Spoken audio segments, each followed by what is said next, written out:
O, sige, ang buntot-buntot pala mga kababayan. Sige, buntot-buntot pala ng China. Una, surveillance sa ship. Ngayon, ang pinadala na nila, warship na para mag-monitor sa ating balikatan na military exercises dito sa West Philippine Sea. Ito po yung balita ngayon galing sa ABS-CBN. China deploys warship to continue monitoring balikatan drills in the West Philippine Sea. Di ano, Mr. Maravillas, ang tingin mo dyan? Desidido na ba yung China? Nagpapagang mga balita at pagtalakay sa mga isyu na lipungan. Bulsa, opinyon, banat at paglalantad sa katotohanan. Bulsa, what you see is what you get. You decide. Intimidation po. Ayaw kasi nila siyempre na umalis dyan para hindi naman po sila mapahiya. Ang ini-intimidate nila yung ating mga mamamayang Filipino and support the propaganda ng mga minions nila dito na mga politiko na ang sabi nila, ang ating Pangulong Bongbong Marcos ay gustong kaladkarin sa gira, proxy war, ang ating bansa with America. Nag-gets na po ninyo kung bakit nila ito ginagawa? Pati nga po dito sa amin, nakarating na yung mga Chinese.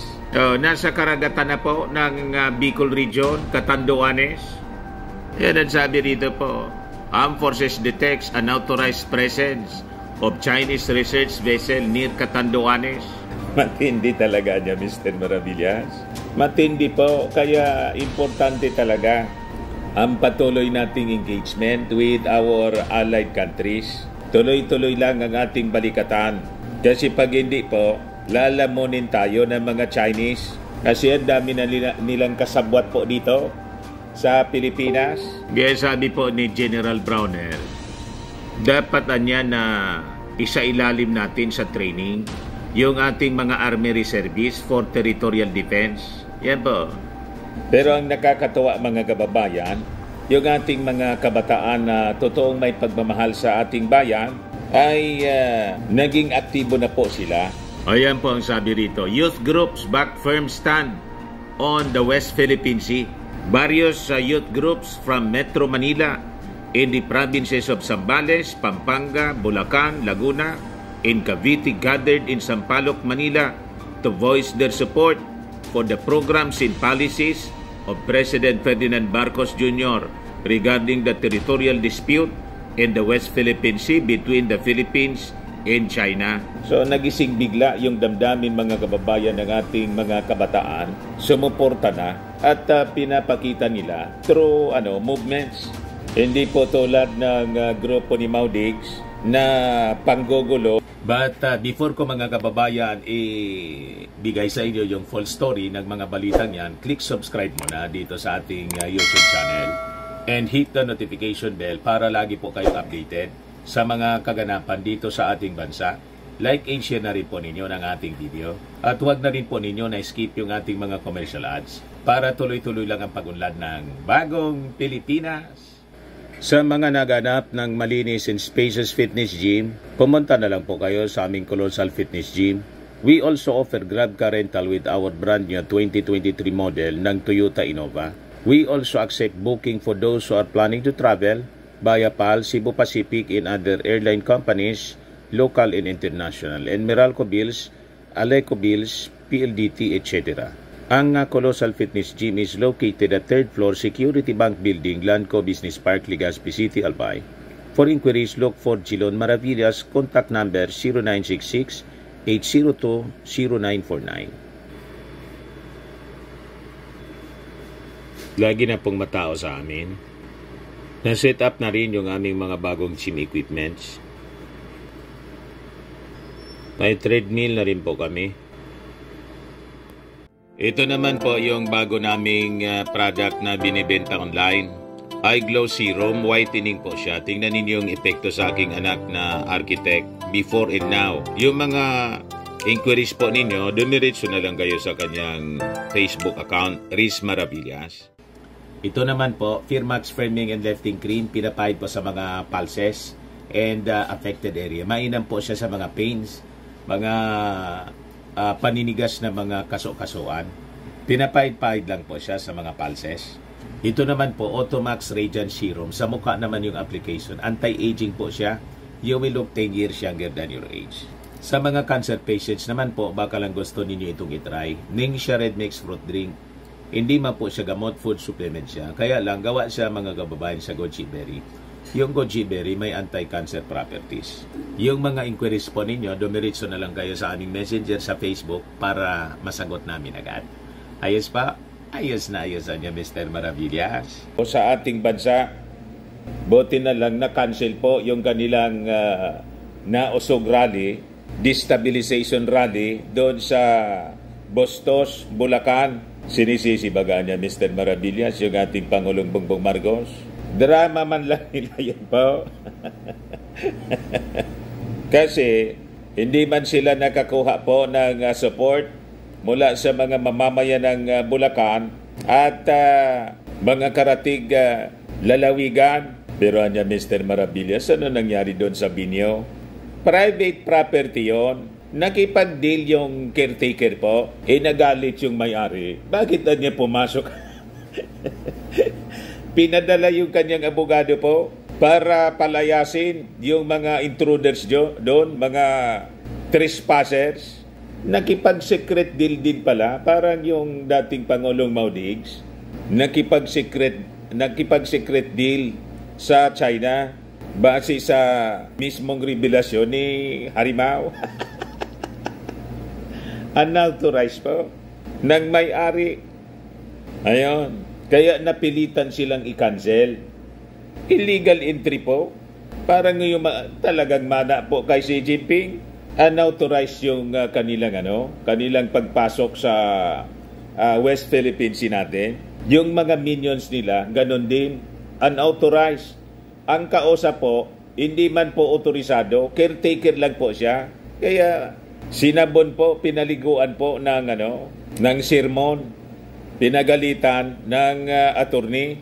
Pasok ka nga niya ng pasok sa kontrata. O ito niya, si Hilario. Yung pangalan ng caretaker, ikaso ninyo. Pagkatapos, ang tinuturo yung ating napakabait na Pangulong BBM. Wala man pong kinalaman dun sa cancellation. Ang nagkansila po, yung mga local government officials, hindi sila inauthorize na magsagawa po ng destabilization rally kasi alam na nila kung ano yung laman, panggugulo lang po, pagmumura, pag-alipusta sa ating Pangulo, madamay pa sila. Di ba? Ibig sabihin, inauthorize nila yung pagsasagawa ng panggugulo. Hindi po maaari yon. Yung ating mga local officials, sabi nga po natin, ang mandato nila i-preserve ang peace in order. Tama po? Hindi yung hayaan yung mga grupo na nanggugulo na ang backer po, foreign power. Tama po? So mabuhay itong mga kabataan, mga kababayan na gising na po sila. So sabi dito sa balita, led by the newly established Alyansa Bantay Kapayapaan at Demokrasya, around 1,000 youth leaders gathered along Moraita where a short play was presented to illustrate the collective unity of the people against the continued harassment and bullying by China's Coast Guard ships and Chinese maritime militia, vessels of Filipino ships and fishermen in the West Philippine Sea. Ayan po, atin ang West Philippine Sea. Ito yung mga dapat nating sinusupport, mga kababayan, na mga movements, totoong may pagmamahal sa Pilipinas, hindi yung palikalik sa ating flag, tapos nga yung kanilang sinasabi, defend the flag, pero pro-China. Saan ganyan pulutin, mga kababayan? Baliktad yung mga pinagsasabi. Pro-China ka. Yung interest ng China, yung pinaglalaban mo. Inayaan mo yung pagmamalabi sa West Philippine Sea. Pagkatapos, defend the flag. Kaninong flag? Tama ba? Diyan niya, Mr. Maravillas, flag ng China. Mismo, mga kababayan. So sabi dito sa balita, after the play, the group marched to Mindiola where they lit candles, prayed for peace, and called for unity among Filipinos to defend and fight for the mandate given by the Filipino people to the Marcos administration against all threats and disunity. We think that the most important thing to end the CCG's harassment, intimidation, and bullying of our ships and fishermen in the West Philippine Sea is the strong unity of the Filipino people from the highest leadership of the country down to the bottom, sabi po ni Rodolfo Arce Villena Jr., Abacada convener and spokesman. We also showed through the staging of a short play that if Filipinos are united to act together and stand up, it is not far that we will be able to settle the misunderstanding of both sides peacefully, sabi po niya. Ito yung dapat na pinakikinggan natin, yung mga speeches. Hindi yung ang marinig mo doon sa rally, lahat pagmumura. He said the youth wants the voice to be heard in condemning the harassment and intimidation of Philippine ships and Filipino fishermen, and that this is not a solution to the territorial dispute. China must respect the maritime rights of the Philippines for the sake of peace. Filipinos should unite and stand up to defend the country's sovereignty, sabi po ni Villena. Dapat na niya nayanda natin yung mga kabataan to be able to help defend our country in case anything happens. ROTC is one of 3 components of the National Service Training Program or NSTP, the Civic Education and Defense Preparedness Program for Filipino college students. Kaya sabi po ni Browner, kailangan na niya na yung Army Reservist ay i-training for territorial defense. So ito po yung tamang direksyon na ginagawa natin. Tingnan ninyo sa ibang bansa, sa South Korea, ganun po sila. Kahit mga artista po, may compulsory military training. Sa Israel, ganun din po. Ang purpose po is hindi tayo makipag-away, is to defend the country from foreign invasion. Kaya ito po yung ginagawa sa balikatan, military exercises na ginagawa ngayon. Ayun, nakabuntot yung China. Ayan po. At 6 a.m., PLA Navy Vessel 570, also known as Chinese frigate Huangshan, was seen monitoring the balikatan exercises naval convoy some 50 nautical miles west of Palawan. Wala naman silang challenges na inisyu kanina since ang distance nila medyo malayo, nasa 9 nautical miles. Sabi po ni Commander Marco Sandalo, commanding officer po ng BRP Davao del Sur. Sa tingin ko, hindi naman magiging concern yun. Presently, we are conducting activities na safe and dire-diretso at successful naman yung different serials natin for the day. Pero sabi ni Sandalo, after 9 hours, PLA Navy Surveillance Vessel 793 took the place of the warship and resumed its shadowing tactics. Paminsan-minsan, pasulpot-sulpot, paminsan-minsan, nandyan sila tapos biglang nawawala. So, ang importante na monitor natin ang kanilang presence at na ipapahatid natin yung kanilang movement sa higher headquarters. So, hindi man sila humaharang o mag-attempt na mag-blockade po kasi magkakasubukan pag nagkaganon. So, tingin natin po, gusto lang nila na ipaabot yung mensahe nila sa atin na hindi sila nasisindak para hindi naman mapaya. Pero hindi man yan aatake po. Pag umatake sila, mga kababayan, yung full force ng Allied Forces, mga kababayan, ang makakalaban nila, mapopulbos po sila. Kaya hanggang pabuntot-buntot lang sila. Madaling sabi, bumahag yung buntot ng China. Pero anya, Mr. Maravillas, bakit pati dyan sa inyo nakarating na yung Chinese vessel? Ganun po katindi. The more na dapat po tayo mag-ready kasi walang pagrespeto po sa international law itong mga Chinese. Dito na sila sa karagatan ng Bicol region. Survey ship, mga kababayan. Nandito siya. Ito yung Bicol Region, mga kababayan. Ito yung Catanduanes. Nandito, naispatan ng ating mga authorities. So sabi dyan, Armed Forces detects unauthorized presence of Chinese research vessel near Catanduanes. Ang pangalan niya, Shin Kuo. The vessel was spotted on April 25, approximately 60.9 nautical miles east of Rapu-Rapu Island in Albay. Dito po sa amin. According to reports from the Tactical Operations Wing ng Southern Luzon, who conducted maritime patrol on April 27, the vessel was observed lying in the area with no personnel visible on the main deck. Despite several attempts to establish contact with the vessel through regular radio channels, all efforts were unsuccessful, indicating a lack of responsiveness or willingness to engage. The Armed Forces emphasizes its vigilance in monitoring unauthorized research vessels in Philippine maritime territory. Nearby vessels have been tasked with enhanced surveillance and reporting. Furthermore, the Armed Forces is coordinating with relevant agencies to address the unauthorized presence and investigate any potential illegal activities within the country's exclusive economic zone, ensuring the security and protection of Philippine waters. Kailangan siguro palayasin ninyo sila dyan. Padala kayo ng mas malaking vessel, yung Coast Guard natin. Pag hindi, iyon ang kakasanayan po nila, yung mag-intrude.